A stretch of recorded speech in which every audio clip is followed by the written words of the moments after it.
आज हम लोग जो डिस्कस करने वाले हैं, सुनिए बाबू, आज हम लोग कुछ झलक देखने वाले हैं, कुछ ऐसे क्वेश्चंस देखने वाले हैं जो आपका 2024 में पूछा हुआ है। ठीक है बाबू, अच्छे से समझना। चलिए देखिए, यहाँ पे कह रहे हैं कि ये आपका सेकेंडरी स्कूल एग्जामिनेशन 2024 में जो एनुअल एग्जाम में आपका क्वेश्चन पूछा हुआ है, ठीक है, उसी को हम लोग डिस्कस करने वाले हैं। और कितने चैप्टर हम लोग कंप्लीट कर लिए हैं, कितने चैप्टर्स बाकी हैं, उन सारे चीजों को हम लोग देखेंगे। ठीक है, सबसे पहले देखिए, जब भी आपको क्वेश्चन पेपर मिलता है तो क्वेश्चन पेपर में आपको एक सेट मिलता है, सेट कोड जिसको कहते हैं।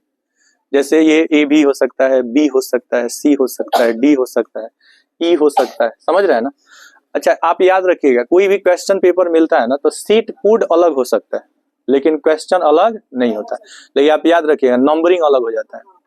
जैसे आपका कोई क्वेश्चन 5 नंबर पे है, अगर किसी बच्चे का सेट बी है और क्वेश्चन 5 नंबर पे है, तो हो सकता है कि ई वाले बच्चे का वही क्वेश्चन नंबर 20-21 पे भी मिल सकता है। तो ये ऐसा क्यों होता है? ऐसा इसलिए होता है कि बच्चे चीटिंग न कर पाए, इसलिए क्वेश्चन को इधर उधर कर दिया जाता है। नहीं तो ऐसे पता चल जाएगा, कहेगा 5 नंबर तुम्हारा लिखा गया, तो हाँ, तो थोड़ा बताओ ना, लेकिन उसमें 5 नंबर देखिएगा तो क्या रहेगा, अलग रहेगा। तो वैसे क्या होता है ना कि सीट जो होता है ना, सीट कोड से एग्जामिनर को क्वेश्चन पेपर जो होता है, ठीक है, आंसर सीट जो होता है, उसको चेक करने में भी क्या रहता है, सुविधा रहता है। बात समझ रहे हैं कि नहीं? तो आज हम लोग जो इंग्लिश है, इसी के बारे में, जो एनुअल एग्जाम 2024 में जो क्वेश्चन पूछा हुआ है, ठीक है, इसी के बारे में हम लोग बात करने वाले हैं और अच्छे से समझने वाले हैं हर चीज को। ये झलक देखने से, ये आपका जो डेमो देखने से पता चल जाएगा कि हम लोग का किस टाइप का क्वेश्चन आएगा। देखिए, सबसे पहले आपको बता दें कि आपका जो एग्जाम होगा, ठीक है, जितना भी सब्जेक्ट है वो सारा सब्जेक्ट आपका 100 मार्क्स का होगा। कितने मार्क्स का होगा बाबू? कितने मार्क्स का होगा? 100 मार्क्स का। प्रत्येक पेपर आपका 100 मार्क्स का होगा। जैसे आपका इंग्लिश हो गया या हिंदी हो गया या कोई भी आपका सब्जेक्ट है, उसका कितने मार्क्स का होगा बाबू? 100 मार्क्स का होगा। आप यहाँ पे समझिए, सुनिए, आपका एग्जाम होता है, जो टाइमिंग होता है 3 घंटा 15 मिनट, ठीक है। आपका एग्जाम होगा 3 आवर्स एंड 15 मिनट्स। हालांकि आपका एग्जाम 3 घंटे का ही होता है। ये जो 15 मिनट आपको मिलता है, ये एक्स्ट्रा मिलता है ताकि आप अपने आप को स्थिर कर सकें और जो भी क्वेश्चंस आपको क्वेश्चन पेपर मिला है उसको आप लोग अच्छे से पढ़ सकें। तो अतिरिक्त टाइम आपको 15 मिनट एग्जाम में दिया जाता है ताकि आप लोग क्वेश्चंस को अच्छी तरह से देख लें। तो 3 आवर्स 15 मिनट्स का क्या होता है बाबू? 3 आवर्स और 15 मिनट्स का आपका टाइमिंग होता है, ठीक है। 3 आवर्स 15 मिनट्स का टाइमिंग होता है और टोटल क्वेश्चंस, देखिए, टोटल क्वेश्चंस होता है 111। टोटल क्वेश्चंस होता है 111, ठीक है। ये नंबर नहीं है बाबू, कंफ्यूज नहीं होइएगा, ये नंबर नहीं है, ये क्वेश्चंस का संख्या है। बात समझ रहे हैं? क्वेश्चंस का क्या है? संख्या। अच्छा, आपको मार्क्स यहाँ पे दिया हुआ है, कंफ्यूज नहीं होना है कि सर इंग्लिश 111 नंबर का होता है क्या? नहीं, ये कुल प्रश्न है, ये मार्क्स नहीं है, ये कुल क्या है? प्रश्न है। हालांकि मार्क्स आपका होगा कितना? 100। अच्छा, कुल इसमें जो प्रिंटेड पेज होगा वो कितना होगा? 40 होगा। अब यहाँ पे जब आप कोई एग्जाम देने जाते हैं तो उसमें कुछ निर्देश दिया रहता है। क्या दिया रहता है? निर्देश दिया रहता है। जब आप कोई भी एग्जाम देंगे तो उसमें कुछ इंस्ट्रक्शंस दिए रहते हैं। क्या दिए रहते हैं बाबू? इंस्ट्रक्शंस दिए रहते हैं। इंस्ट्रक्शंस को हिंदी में निर्देश कहा जाता है, दिशा निर्देश कहा जाता है। इंस्ट्रक्शन को हिंदी में कहते हैं निर्देश। अच्छा, ये निर्देश किसके लिए होता है? कैंडिडेट के लिए। कैंडिडेट को हिंदी में कहते हैं परीक्षार्थी। क्या कहते हैं? परीक्षार्थी। इसी को आप एग्जामिनी भी कह सकते हैं। क्या कह सकते हैं? एग्जामिनी। एक परीक्षक होता है जो आपका एग्जाम लेता है, उसे एग्जामिनर कहते हैं, और जो एग्जाम देता है उसे एग्जामिनी कहते हैं। तो कैंडिडेट्स के लिए क्या क्या इंस्ट्रक्शंस रहते हैं, एक एक करके इंस्ट्रक्शंस को देखेंगे हम लोग, ठीक है। यूं समझिए कि आप एग्जाम हॉल में बैठे हुए हैं और ये क्वेश्चंस पेपर आपके सामने है। तो इसमें क्या क्या चीजें हम लोग को, क्या क्या चीजें याद रखना है during the exam time. Exam के समय आपको किन किन बातों का ध्यान रखना है, कैंडिडेट्स के लिए जो निर्देश दिए रहते हैं, ध्यान से समझेंगे, कैंडिडेट्स के लिए जो निर्देश दिए रहते हैं, इसमें कह रहा है कि candidates must enter his her question booklet series number 10 digit, ठीक है, इन द OMR शीट। इसका मतलब क्या है कि देखिए, एक नंबर दिया रहता है क्वेश्चन बुकलेट सीरियल नंबर, ये आपको दिया रहता है 10 डिजिट्स का, ठीक है। इसको आपको OMR शीट में भरना होता है, इसको आपको OMR शीट में भरना होता है। क्वेश्चन बुकलेट नंबर यहाँ पे देखिएगा, क्वेश्चन बुकलेट सीरियल नंबर है, दिया है ना 213। तो आपको आप देखिएगा कि OMR शीट जो देता है उसमें आपको नंबरिंग रहता है 0, ठीक है,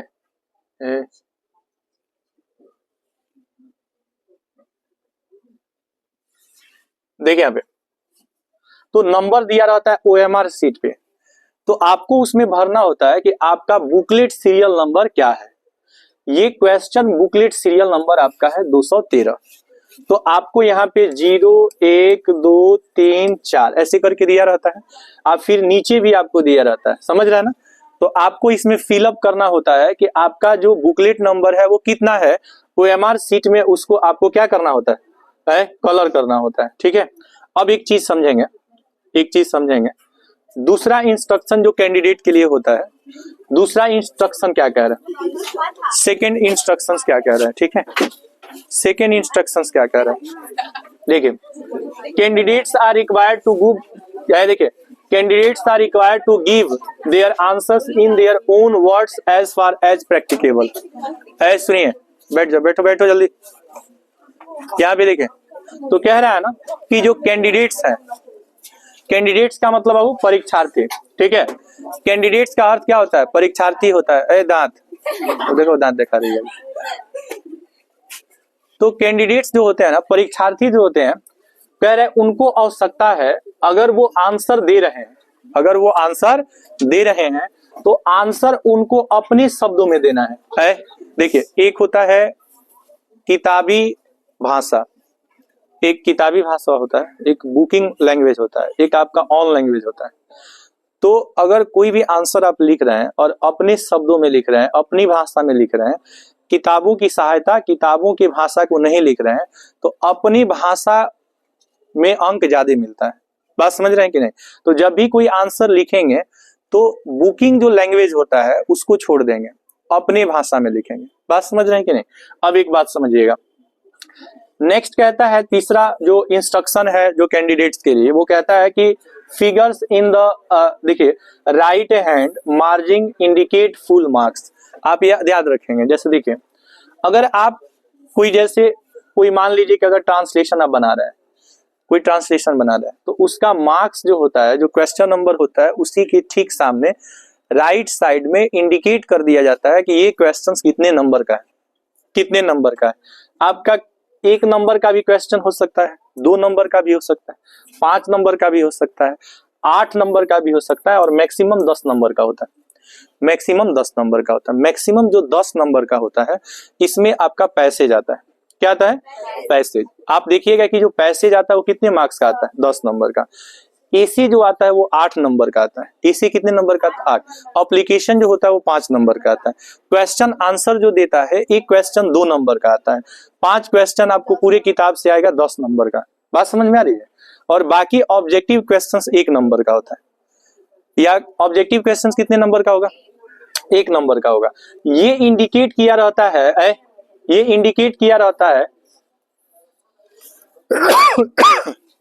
राइट साइड में, राइट साइड में इंडिकेट किया रहता है कि यह क्वेश्चंस कितने नंबर का है।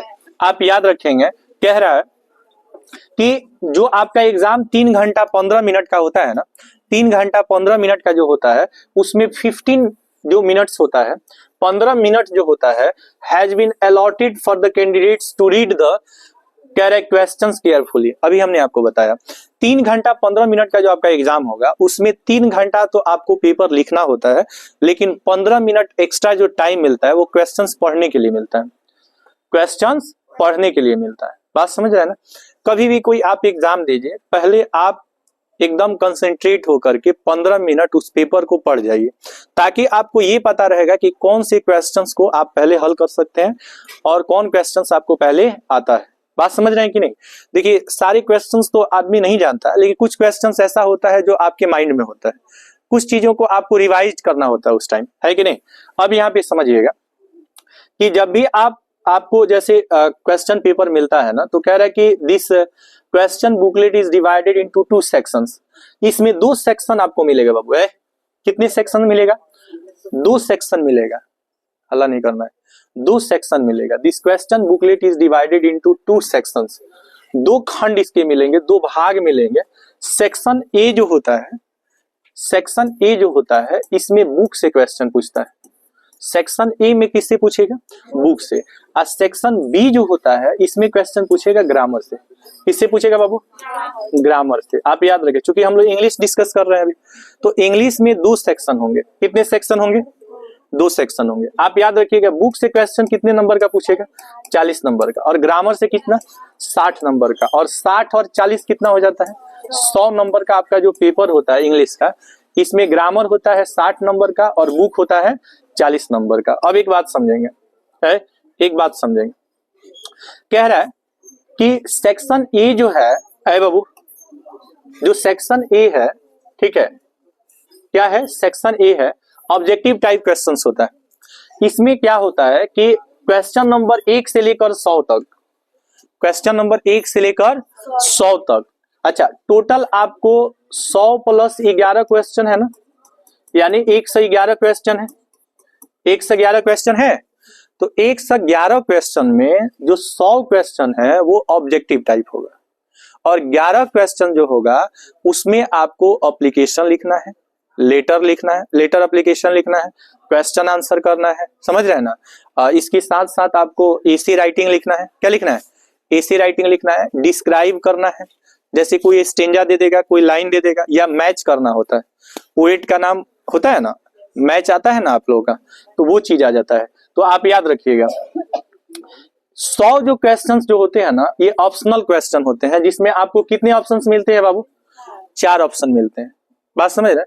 किसी किसी कॉम्पिटिटिव एग्जाम्स में 5 भी ऑप्शन दिया रहता है, डी के बाद ई भी ऑप्शन दे देता है। बात समझ रहे हैं ना? किसी किसी, लेकिन मैट्रिक और इंटर तक जो होता है आपको 4 ही ऑप्शन मिलता है। सुनिए, कह रहे out of which only 1 is correct. जैसे आपको 4 ऑप्शन मिला, ए बी सी डी, तो ये चारों का चारों सही नहीं होता है, इसमें से एक सही होता है।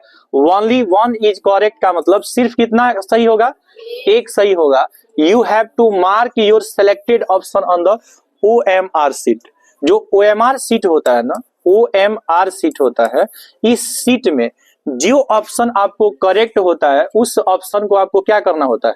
कलर करना होता है। जैसे बी सही है, तो बी को आपको क्या कर देना है? कलर कर देना है। कह रहे out of 100 questions you have to attempt only 50 questions. सुनिए, 100 ऑब्जेक्टिव क्वेश्चंस होंगे, जिसमें आपको 50 ऑब्जेक्टिव क्वेश्चंस को ही अटेम्प्ट करना है। क्या कह रहा है कि out of 100 questions you have to attempt का मतलब होता है कि जो टच करना है आपको क्वेश्चंस को। कह रहा है ओनली 50 क्वेश्चंस को ही आपको क्या करना है? टच करना है। और टोटल क्वेश्चंस कितना होगा? 100 होगा। अब एक बात समझिएगा, एक बात समझिएगा बाबू, कह रहा है कि instruction number 1 to 60 are based on prescribe test. जो 1 से लेकर के और 60 तक, 1 से लेकर के और 60 तक जो क्वेश्चंस होता है, समझ रहे ना, 1 से लेकर के और जो 60 तक क्वेश्चंस होता है, ये आपका बेस्ड ऑन क्या? Based on book, based on book. ये प्रेस्क्राइब जो बुक होता है आपका, ठीक है, उस पे होता है। समझ रहे हैं ना? अभी हमने आपको बताया ना कि 2 सेक्शन में ये क्वेश्चंस बताया होगा। कितने क्वेश्चंस में? कितने सेक्शन में बताया होगा? 2। 1 से लेकर 60 तक, 1 से लेकर 60 तक आपका प्रेस्क्राइब क्या होता है? टेक्स्ट होता है, मतलब बुक से संबंधित क्वेश्चन होता है। और आपका जो 61 नंबर क्वेश्चंस होता है, कितना नंबर? 61 नंबर, मतलब 60 के जो बाद क्वेश्चन होता है, ये आपका based on grammar, based on grammar, ये ग्रामर पर बेस्ड होता है। ग्रामर पर क्या होता है? बेस्ट मतलब, बेस्ट मतलब आधारित होता है। बेस्ट का मतलब होता है आधारित होना। सुनिए बाबू, ध्यान देंगे। क्वेश्चन नंबर 61 मतलब यहां से आपका 1 शुरू हो रहा है। कितना शुरू हो रहा है? 1। और ये क्वेश्चन आपका बेस्ट होता है किस पे? ग्रामर पे। अब यहाँ पे समझिएगा, आपको बताना है चैप्टर कि ग्रामर में हम लोग जो तमाम चैप्टर्स पढ़े हैं उसमें से कौन कौन चैप्टर से क्वेश्चंस आपको पूछ रहा है। आपको केवल चैप्टर बताते जाना है और उसका हम एनालिसिस करते जाएंगे कि किसका क्या आंसर सही होगा और क्यों सही होगा। बात समझ में आ रही है? चलिए देखें, पहला बताइए ये क्वेश्चन किससे पूछा हुआ है? नारेशन से। कह रहे कि direct speech of, direct speech of इसका मतलब समझिए। आप जानते हैं कि जो स्पीच होता है इसका दूसरा नाम नारेशन होता है। स्पीच का दूसरा नाम क्या होता है? नारेशन होता है। और ये दो तरह के होते हैं। कितने तरह के होते हैं? एक डायरेक्ट स्पीच होता है और एक इनडायरेक्ट स्पीच होता है। बताइए इन्वर्टेड कॉमा के अंदर कौन होता है? कंजंक्शन से कौन जुड़ा होता है? कंजंक्शन से जुड़ा होता है इनडायरेक्ट। अब एक बात समझिएगा, कह रहा है कि the father forbid his daughter to go out. The father forbid his daughter to go out. आप एक बात बताइए, क्या इसमें इन्वर्टेड कॉमा लगा है? अगर इन्वर्टेड कॉमा नहीं लगा है तो क्या ये डायरेक्ट स्पीच होगा? यानी कि ये जो स्पीच दिया है वो किस स्पीच में दिया है? तो कह रहा है कि ये स्पीच आपका इनडायरेक्ट स्पीच में दिया है, इसको आपको डायरेक्ट स्पीच में बदलना है। इनडायरेक्ट स्पीच में दिया है, किस स्पीच में बदलना है? डायरेक्ट स्पीच में बदलना है। तो वही क्वेश्चन में कह रहा है कि डायरेक्ट स्पीच ऑफ मतलब इस सेंटेंस का डायरेक्ट स्पीच क्या होगा। अब एक बात समझिएगा, यहां जो आप फॉरवर्ड देख रहे हैं, इस फॉरवर्ड का जो प्रयोग होता है वो इंपरेटिव सेंटेंस में होता है। किस सेंटेंस में होता है बाबू? इंपरेटिव सेंटेंस में हम लोग ऑर्डर, कमांड, एडवाइज और फॉरवर्ड का प्रयोग करते हैं। फॉरवर्ड का प्रयोग वहां किया जाता है जो सेंटेंस इन्वर्टेड कॉमा के अंदर डोंट से स्टार्ट होता है। किससे स्टार्ट होता है? तो आप याद रखिएगा, ये तो सब डोंट से स्टार्ट हुआ है। सब डोंट से स्टार्ट हुआ है ना। आप जितना भी ऑप्शन देख रहे हैं ये सब डोंट से स्टार्ट हुआ है। लेकिन हम लोग को ये देखना है कि डायरेक्ट स्पीच हम लोग को बताना है। क्या बताइए, डायरेक्ट स्पीच में ऑर्डर्ड कभी आता है? डायरेक्ट स्पीच में कभी स्कॉल्डेड आता है? डायरेक्ट स्पीच में कभी आस्क आता है? नहीं आएगा। डायरेक्ट स्पीच में जो आएगा ना वो हमेशा सैड आता है। क्या आता है? सैड आता है। डायरेक्ट स्पीच में हमेशा क्या आता है? सैड। तो होगा the father said to his daughter. क्या होगा? The father said to his daughter. अब एक बात समझिए, यहां पे कह रहा है डोंट गो आउट, तो इसको बदलने का तरीका ये होता है कि अगर इन्वर्टेड कॉमा के अंदर आपका इंपरेटिव नेगेटिव सेंटेंस होता है तो जो रिपोर्टिंग वर्ब होता है इसको हम लोग फॉरवर्ड में बदलते हैं। किस में बदलते हैं? फॉरवर्ड। तो यहाँ पे बताइए इसको किस में बदल दिए? फॉरवर्ड में। ऑब्जेक्ट यहाँ पे क्या है? His daughter. अच्छा, आप जानते हैं कि सैड टू को जब हम चेंज करते हैं तो टू भी हट जाता है ना, तो यहाँ पे बचा क्या? His daughter. इंपरेटिव सेंटेंस का जब हम इनडायरेक्ट स्पीच बनाते हैं तो उसमें कमा, इन्वर्टेड कमा के लिए टू और नॉट टू यूज करते हैं। टू और क्या?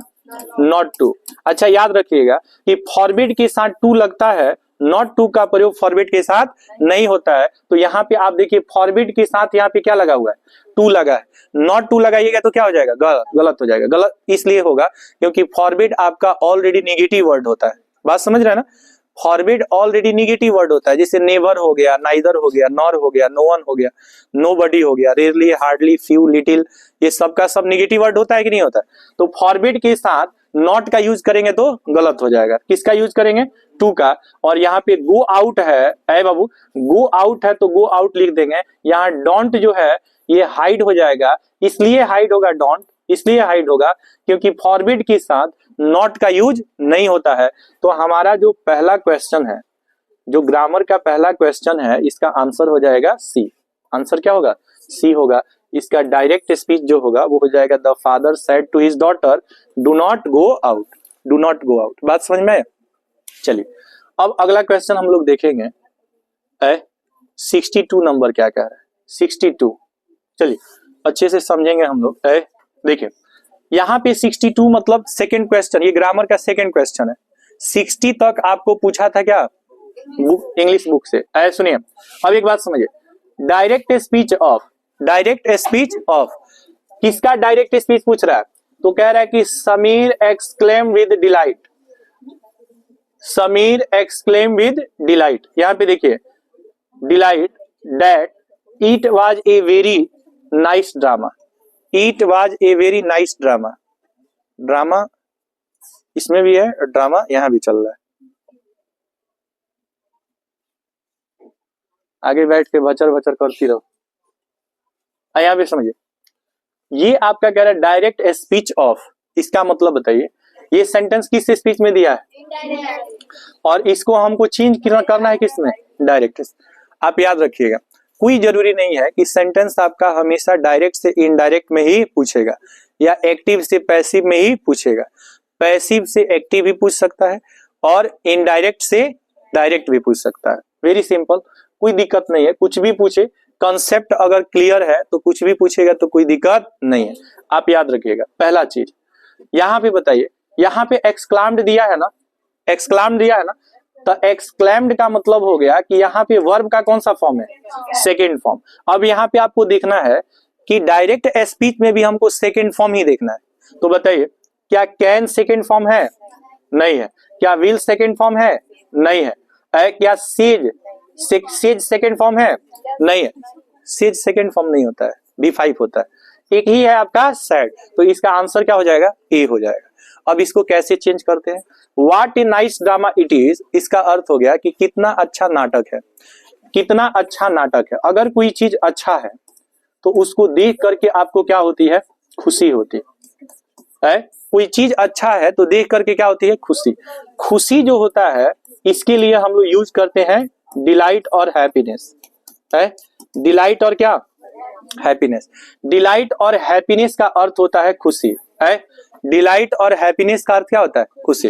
तो इसमें नियम होता है कि अगर इन्वर्टेड कमा के अंदर एक्सक्लामेटरी सेंटेंस हो, कौन सेंटेंस हो, तो सबसे पहले आप याद रखिएगा डिलाइट, हैप्पीनेस और जॉय ये एक दूसरे का सिनोनिम्स होता है बाबू।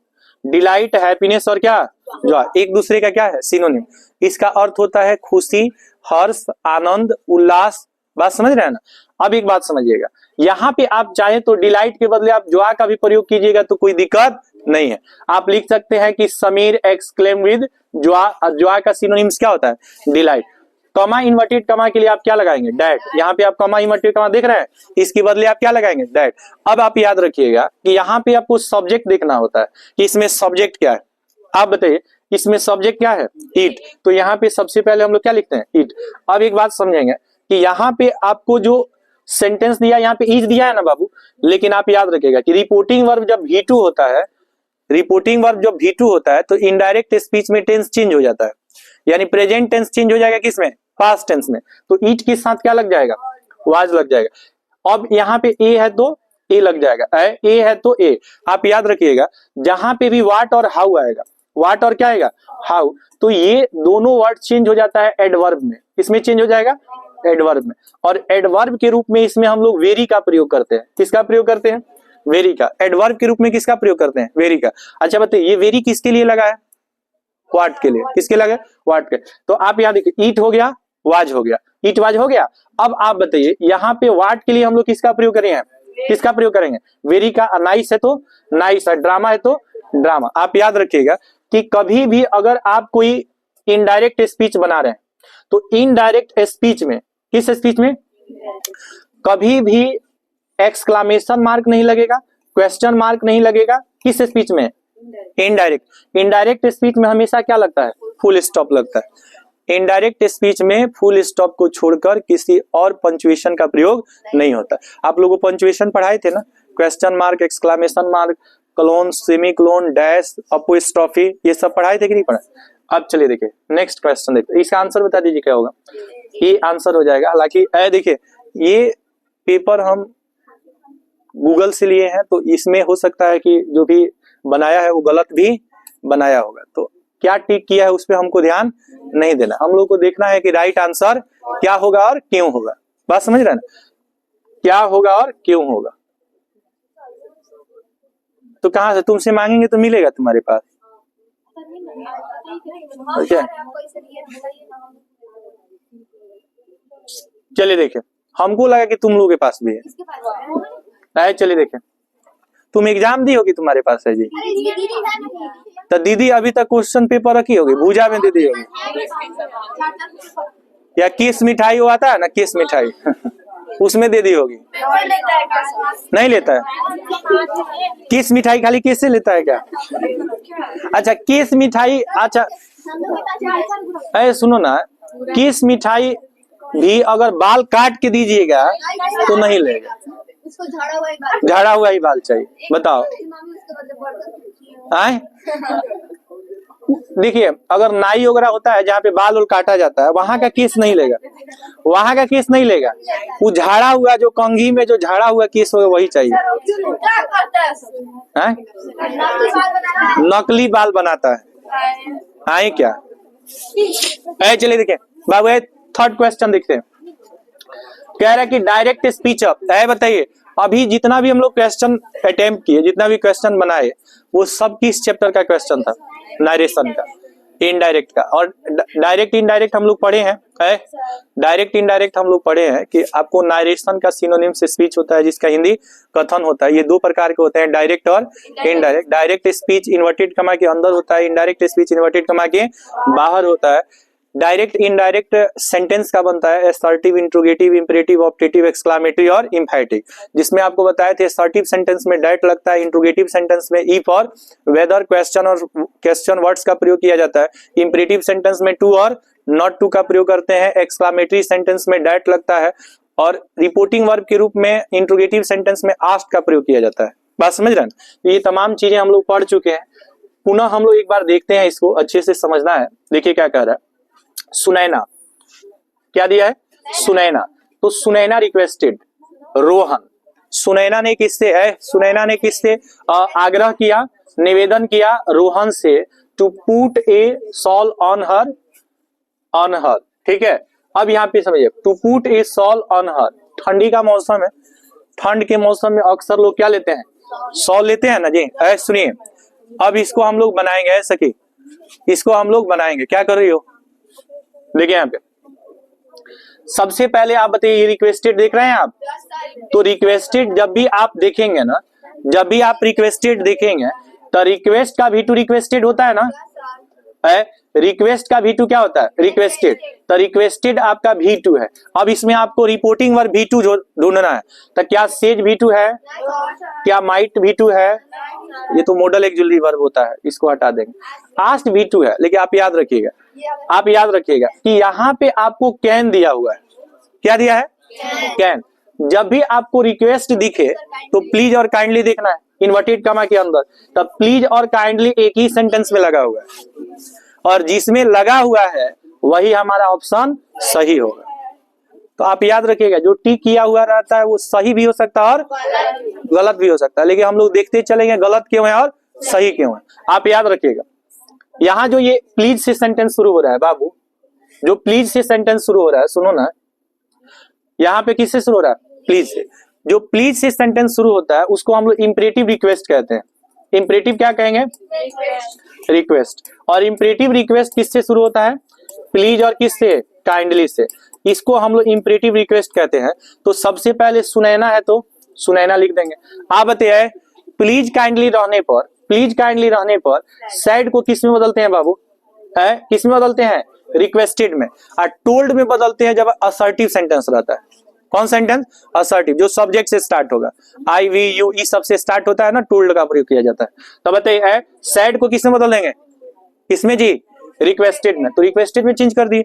अब आप याद रखिएगा कि किसी भी रिपोर्टिंग वर्ब को जब हम चेंज कर देते हैं तो वहां से टू हट जाता है। क्या हट जाता है? टू। तो इसमें बचा क्या? रोहन। रोहन बचा।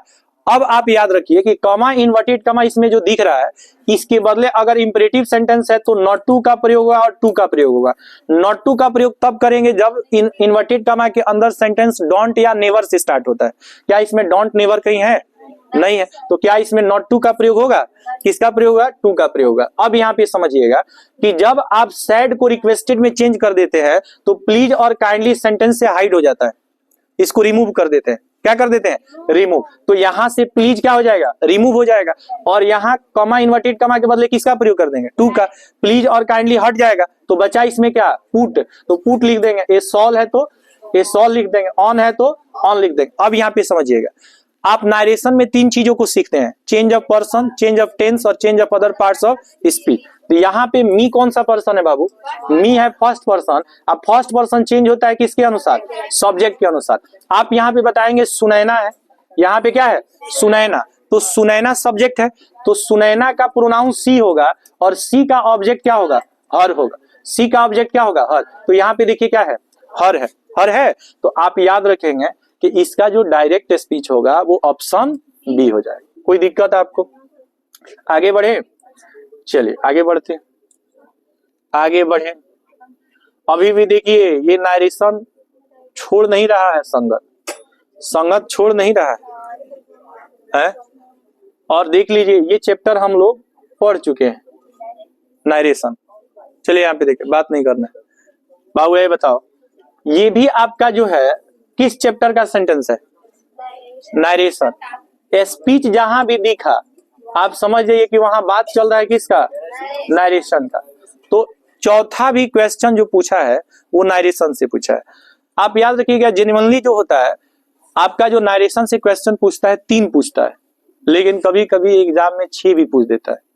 बात समझ रहे हैं कि नहीं? कभी कभी 6 भी पूछ देता है, लेकिन ऐसे जनरली ये पूछता है कितना? 3। लेकिन अभी देखिए ये कितना पूछ दिया। अभी जितना भी हम लोग जितना भी बनाए सब डायरेक्ट इनडायरेक्ट बनाए ना। चौथा देखिए क्या कह रहा है। चौथा कह रहा है बाबू, I said to him are you going out. अब हमको इसका इनडायरेक्ट स्पीच बताना है। क्या बताना है बाबू? इनडायरेक्ट स्पीच बनाना है। बदमाशी, ठंडी लग रही है, ठंडी में सब पहन करके आइए, ठंडी नहीं लगेगी, है कि नहीं? चलो बाबू देखो ध्यान दो। I said to him are you going out. तो ये आपको इनडायरेक्ट स्पीच इसका बताना है, यानी ये किस स्पीच में दिया है? किसमें दिया है ये? क्या बताना है बताइए। कभी भी कोई इनडायरेक्ट स्पीच अगर चेंज करेंगे तो पहला काम है आपको इन्वर्टेड कॉमा के अंदर देखना, इसका सेंटेंस देखना। तो आप इसको इंट्रोगेटिव यस नो सेंटेंस कह सकते हैं? कह सकते हैं कि नहीं कह सकते? बोलिए, इंट्रोगेटिव यस नो सेंटेंस कह सकते हैं कि नहीं? रिपोर्टिंग वर्ब को बाबू, रिपोर्टिंग वर्ब को इसमें किस में बदलते हैं? आस्क्ड में। किसमें? आस्क्ड में। तो सबसे पहले जिसमें जिसमें आस्क्ड लगा रहेगा वही सही होगा। बताइए, विल आस्क सही है, सेड टू सही है, इंक्वायर्ड सही है, बस हो गया, काम खत्म, काम खत्म हो गया। आप समझिए अब कैसे चेंज होगा। सबसे पहले आई है तो हमने क्या लिखा? आई। जो सेड टू है इसको बदल दिए किसमें? आस्क्ड में। जो ऑब्जेक्ट है इसको क्या लिख दिए? कौन बात कर रहा है? बात नहीं करना है बाबू। हिम पढ़ने नहीं आता है क्या जी तुम लोग? इतना इंपॉर्टेंट कोई चीज होगा जो चीज हम लोग देख रहे हैं कि क्वेश्चन कैसे एग्जाम में आएगा, इससे मैंने बेस्ट कोई टॉपिक हो सकता है, लेकिन इस पे भी ध्यान नहीं है। देखो यहाँ पे बताओ, कमा इन्वर्टेड कमा के लिए क्या लगता है? इफ और वेदर, 2 चीज का यूज कर सकते हैं आप। इफ भी लगा सकते हैं और वेदर भी लगा सकते हैं। इफ और वेदर लगा सकते हैं। बात समझ रहे हैं? और सुनिए यहाँ पे इफ का प्रयोग कर दिए। अब आप पर्सन जब चेंज करेंगे तो 1 2 3 होता है ना, फर्स्ट पर्सन, सेकंड पर्सन और थर्ड पर्सन, सब्जेक्ट ऑब्जेक्ट और नो चेंज होता है। अब एक बात बताइए कि यहाँ पे यू कौन सा पर्सन है? Second person. और second person change into object, तो बताइए यू है यहाँ, क्या है बाबू? यू। तो ऑब्जेक्ट बताइए यहाँ क्या है? तो हिम को सब्जेक्ट बनाइएगा तो क्या होगा? ही होगा। बोलिए ही होगा कि नहीं? बोलो ना, ही होगा। अब बताइए यहाँ पे आर है तो इज एम आर है, तो प्रेजेंट कंटिन्यूअस को हम लोग बदलते हैं पास्ट कंटिन्यूअस में। तो पास्ट कंटिन्यूअस में क्या लगेगा? वाज लगेगा। और यहाँ पे गोइंग है तो गोइंग है ना, यहाँ आउट है तो आउट। आप याद रखिएगा इनडायरेक्ट स्पीच में कभी क्वेश्चन मार्क का प्रयोग नहीं होता है, यहाँ पे आपका फुल स्टॉप लगेगा। तो जो 64 है बाबू, क्वेश्चन नंबर जो 64 है इसका आंसर क्या हो जाएगा? ए हो जाएगा। I asked him if he was going out। आप याद रखिएगा ये जितने भी क्वेश्चंस हम लोग डिस्कस कर रहे हैं ये क्वेश्चन आपको 2024 में पूछा गया। बात समझ रहे हैं? और इसी टाइप का क्वेश्चन 2025 में आएगा, और वही हम लोग डिस्कस कर रहे हैं कि किस टाइप का क्वेश्चन आएगा, किस किस चैप्टर से क्वेश्चन आएगा तो हम लोग कैसे उसको बनाएं। आगे बढ़े, चलिए अब देखिए ये अगला क्वेश्चन भी यही है, इसी चैप्टर से है, इसी चैप्टर से है। अब हम क्या कर सकते हैं, अगर क्वेश्चन आया है तो हम बताएं कि नहीं बताएं, तो कैसे बताएं आप ध्यान दीजिए। 65 पांचवा क्वेश्चन क्या कह रहा है, indirect speech of, indirect speech of माने इसका क्या बताना है, बताओ बाबू। इनडायरेक्ट स्पीच बनाना है, यानी कि ये जो सेंटेंस दिया है वो किस स्पीच में दिया है, डायरेक्ट स्पीच में। बताओ स्पीच कितने तरह का, स्पीच का दूसरा नाम नरेशन, नरेशन को हिंदी में क्या कहेंगे, कथन। वो नहीं कहते हैं, कथन कहते हैं। चलिए अब एक बताइए कि कौन सा स्पीच इन्वर्टेड कमा के अंदर रहेगा, कौन बाहर रहेगा। अब हम लोग चेंज करना देखेंगे। देखिए तृप्ति है, क्या है, तृप्ति सैड। आप लोग में कोई तृप्ति है, कोई बात नहीं। तो Tripti said, Uma are you feeling well now, Uma क्या तुम अभी अच्छा महसूस कर रही हो, कर रही हो।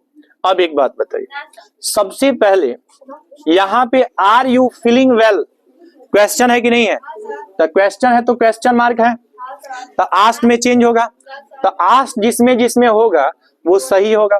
आप बताइए आस्क्ड है इसमें, आस्क्ड सही नहीं है, इंक्वायर्ड भी नहीं होगा, सैड भी नहीं होगा, आंसर क्या हो जाएगा, सुनिए अब देखिए बाबू फर्स्ट आंसर हो जाएगा। कैसे होगा समझिए, पहले तो तृप्ति है तो तृप्ति लिख देंगे, जो सही है उसको काट दिया है, जो गलत है उसको सही मार दिया है।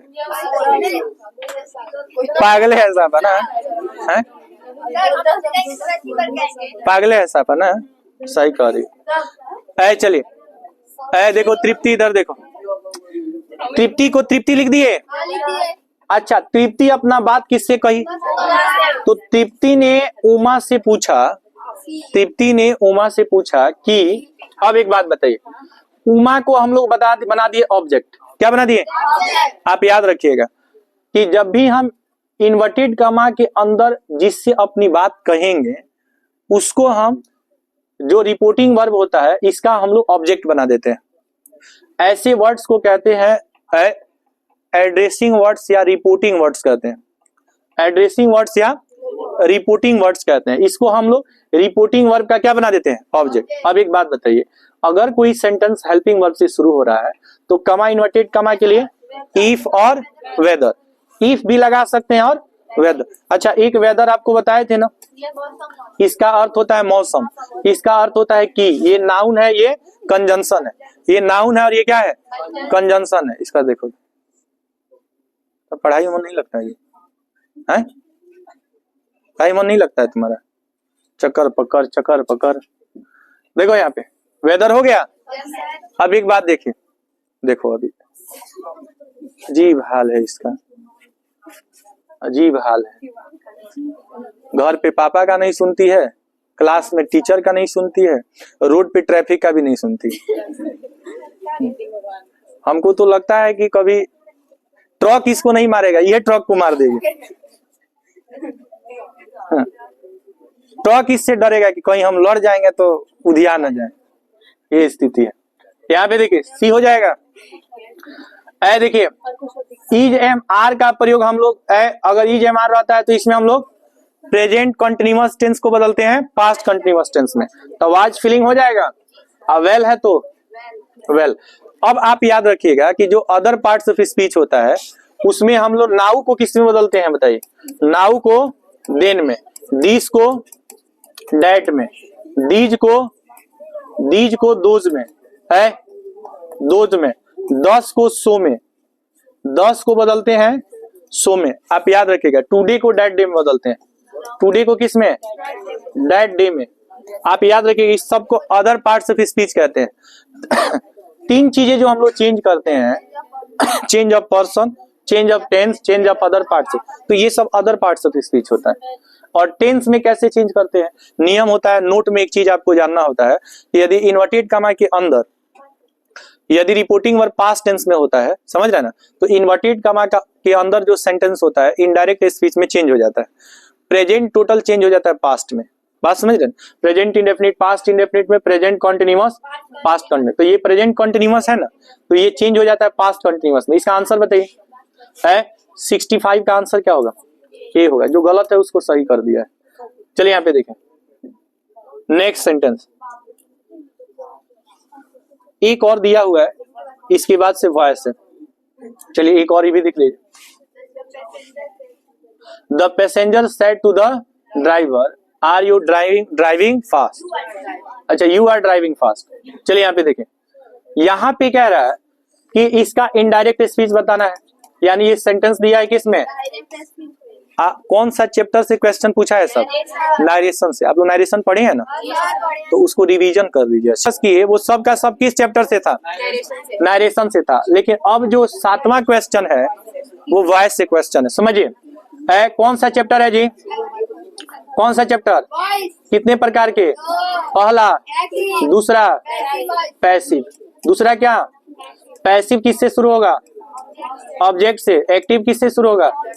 वर्ब के बाद क्या होता है? ऑब्जेक्ट। वर्ब के पहले सब्जेक्ट। सुनो, when something is denoted by subject in the sentence is called active voice and something is denoted by an object in the sentence is called passive voice. Voice has been divided into two parts, active and passive. Active voice is denoted by AV and passive voice is denoted by PV. Voice is a transformation in which we study how to change from active to passive and passive to active. Voice एक transformation होता है जिसमें हम लोग active से passive और passive से active बनाना सीखते हैं। दोनों आपको सीखना है, एक्टिव से पैसिव भी पूछ सकता है और पैसिव से। अच्छा, यहाँ पे आपको क्या पूछा है? देखिए, जैसे ही आप बाई देखिए तो आप समझिए कि ये सेंटेंस किस वॉइस में दे दिया। अब कह रहा है कि इसका हमको बनाना है कौन वॉइस? Active voice. तब बताइए बाबू, हैज बीन दिया हुआ है, तो आप याद रखिएगा कि जो टू हैव फॉर्म्स होता है ना बाबू, टू हैव फॉर्म्स माने टू हैव प्लस V3, इसका पैसिव वॉइस बनाइएगा ना तो to have plus been plus क्या हो जाता है? V3, यानी इसमें से बीन हट जाएगा। क्या हट जाएगा? बीन हट जाएगा। तो ऐसा देखिए सी होगा। अब कैसे होगा समझिए, जब आप एक्टिव से पैसिव वॉइस बनाते हैं तो ऑब्जेक्ट को सब्जेक्ट बनाते हैं और सब्जेक्ट को, तो सेम वही प्रक्रिया है जब आप पैसिव से एक्टिव बनाएंगे। तो सबसे पहले ऑब्जेक्ट को सब्जेक्ट बनाइए। तो मी है तो क्या होगा? क्या आई के साथ हैज लगेगा बाबू? आई के साथ क्या लगेगा? हैज। अच्छा, रीड का थर्ड फॉर्म भी रीड ही होता है। और यहाँ पे आप याद रखिएगा एक्टिव वॉइस में बाई का प्रयोग नहीं होता है, तो इसमें ऑब्जेक्ट क्या हो जाएगा? The novel. तो यहाँ हो जाएगा the novel. I have read the novel का अर्थ हो जाएगा कि मैं उपन्यास पढ़ चुका हूँ। मैं उपन्यास, नोवेल को हिंदी में क्या बोलते हैं? अच्छा, एक याद रखिएगा, एक नोबल होता है और एक नोवेल होता है। एक बल होगा, एक वेल होता है। नोबल मीन्स, नोबल का जो सिनोनिम्स होता है वो ग्रेट होता है, जिसका अर्थ होता है महान। तो नोबल मीन्स होता है ग्रेट, ग्रेट का अर्थ क्या होता है? महान। और नोवेल का मतलब होता है उपन्यास। क्या होता है? उपन्यास होता है। तो आप याद रखिएगा इसका पैसिव हो जाएगा I have read the novel. बात समझ में? I have read the novel. कोई दिक्कत? आगे बढ़े,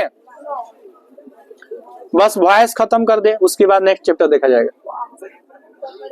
देखिए, एक्टिव वॉइस बताना है। क्या बताना है? Active voice. ये दिया है किस वॉइस में बताओ? तो इसमें टीचर पहले आएगा ना जी, तो द टीचर पहले होगा, वही सही होगा, बाकी ध्यान नहीं देना है। अच्छा, आप याद रखिएगा बाबू, आपको ना एग्जाम में दो चीज याद रखना है, speed plus accuracy is equal to success. माने जल्दी जल्दी बनाना भी है और सही सही बनाना है, नहीं तो एक एक सही बनाएंगे या रच रच के बनाएंगे पुटी पेंट लगा लगा करके, उसका एकदम पूरा ब्यूटिशियन अपना उसी पे दिखा देंगे, तो कोई फायदा नहीं होने वाला। तो बताइए इसमें आंसर क्या हो जाएगा? देखिए, आप याद रखिएगा, कह रहा है कि the correction is done by the teacher. तो सबसे पहले द टीचर को क्या बनाएंगे? सब्जेक्ट। अच्छा, इज डन जो होता है जब V1 और V5 रहता है एक्टिव वॉइस में, तो पैसिव वॉइस बनाने के लिए हम लोग इज MR प्लस V3 का प्रयोग करते हैं बाबू। बताइए, यहाँ पे डन है तो डन का हम लोगों को V5 लिखना है, तो डू V1 और डू का V5 क्या होता है? डज होता है ना जी। और डू क्या होता है? V1 होता है। तब V3 है तो इसको हमको V1 और V5 में चेंज करना है, तब बताइए क्या होगा? डज। और यहाँ पे द करेक्शन है तो ये आपका क्या है? ये आपका सब्जेक्ट है, तो इसको हमको क्या बना देना है, तो द टीचर डज करेक्शन है, द टीचर डज करेक्शन, यानी शिक्षक सही करता है किसी चीज को, जो भी गलत होता है उसको सही कौन करता है, शिक्षक। अब यहाँ पे नेक्स्ट देखिए सेंटेंस क्या कह रहे हैं, passive voice of Ramesh helped Ranju. सुनिए पैसिव वॉइस कैसे बनेंगे, यहाँ पे हेल्प बताओ बाबू, वर्ब का कौन सा फॉर्म है, सेकंड फॉर्म में वाज वेयर प्लस V3 देख लेना है आपको, वाज वेयर प्लस V3 जिसमें लगा होगा, बताइए वाज वेयर प्लस V3 है इसमें, आंसर डी हो जाएगा। बात समझ रहे हैं कि नहीं? तो सबसे पहले बताइए ऑब्जेक्ट को क्या बनाएंगे, अच्छा बताइए रंजू के साथ वाज की वेयर, वाज लगेगा, हेल्प का V3 क्या होता है, हेल्प, पैसिव वॉइस में बाई लगता है, आज जो सब्जेक्ट है उसको क्या बना देना है, कोई दिक्कत है, आगे बढ़े। देखिए इसका पैसिव, ये इन्फिनिटिव का पैसिव वॉइस है बाबू, इन्फिनिटिव का पैसिव वॉइस आपको बताए थे 2 + V1 का पैसिव वॉइस बनाएंगे तो 2B + V3 देख लेंगे, तो 2B + V3 जिसमें लगा होगा सही है। तो सबसे पहले बताइए बाबू ये क्या इंट्रोगेटिव सेंटेंस है, असर्टिव है ना, तो यहाँ हैज पहले आया तो ऐसे ही गलत है, इसमें नीड्स आया तो ऐसे ही गलत है, सब गलत है, क्या सही है, सी। कैसे सही है सुनो, सबसे पहले ईट को सब्जेक्ट बनाएंगे, ईट के साथ क्या लगेगा, इज, अच्छा 2 + V1 का पैसिव वॉइस बनाने के लिए तो 2B डन हो जाएगा बाई, और सीमा है तो सीमा हो जाएगा, ठीक है।